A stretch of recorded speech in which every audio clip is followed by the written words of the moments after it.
بسم اللہ الرحمن الرحیم۔ صحیح بخاری حدیث نمبر 115۔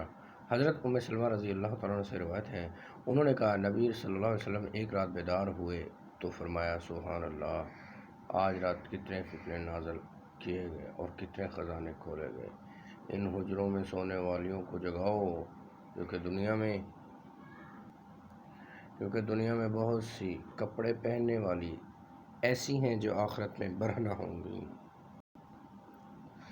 حدیث نمبر 116، حدیث نمبر 115 اور حدیث نمبر 116۔ حضرت عبداللہ بن عمر رضی اللہ تعالیٰ سے روایت ہے، انہوں نے فرمایا نبی صلی اللہ علیہ وسلم نے اپنی آخری عمر میں ہمیں نماز عشاء پڑھائی۔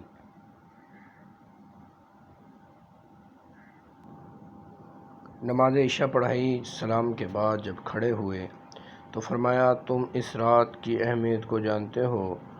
آج کی رات سے 100 برس بعد کوئی شخص جو اب اس زمین پر موجود ہے زندہ نہیں رہے گا۔ صحیح بخاری حدیث نمبر 115 اور صحیح بخاری حدیث نمبر 115 116۔ صحیح بخاری حدیث نمبر 115 116۔ صحیح بخاری حدیث نمبر 115 116۔